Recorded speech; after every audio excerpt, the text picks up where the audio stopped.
from Batsby.blogspot.co.uk. David : The latest referendum polls showed little change, and the government, having decided to campaign with the continued servility of the British economic machine to the puppet masters of Brussels, decided to hold a summit to assess the way forward. After all, their future EU Commissioner jobs were at stake here.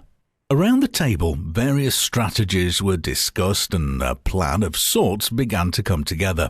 But given the exposure of some high-profile figures to the enhanced scrutiny of the public gaze, they were struggling to come up with a strong enough character to lead the final push.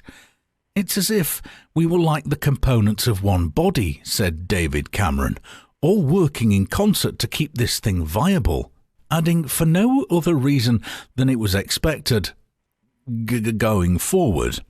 He then went on to propose that all around the cabinet table compared themselves to a vital organ as a means of explaining how they fitted into the whole and how they would bring new insights to appeal to the undecided voter. "I should be in charge," said Sajid Javid. "I'm like the brains in that, because of all the things what I know. I used this knowledge to rise from being the son of a bus driver to be like what I am now, and where I am now and that. As the brain, I run all the body systems, so without me nothing would happen, innit?" The cabinet nodded, unconvinced. The resident of number 11 stood to address the assembly. "I should be in charge," said George Osborne. "Money is like the blood of the economy, and I'm the heart of the operation.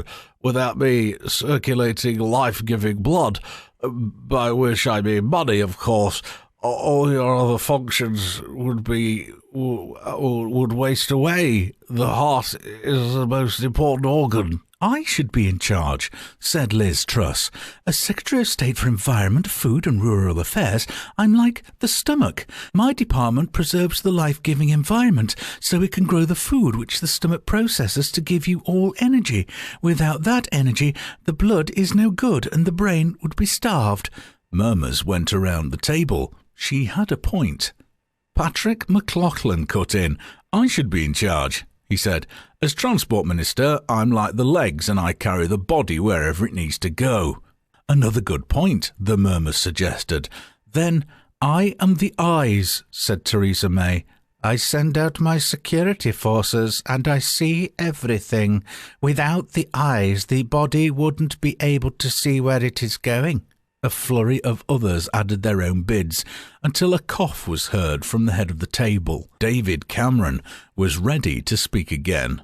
"You are all forgetting the rectum," he said. "The rectum is the most powerful." The cabinet laughed nervously. "As the rectum, I am responsible for waste removal. I get rid of those we don't need."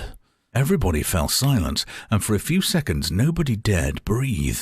"If I choose to shut down, within a few days the stomach will bloat, the brain will get headaches, the legs will wobble, the eyes will blur, and the blood will become toxic."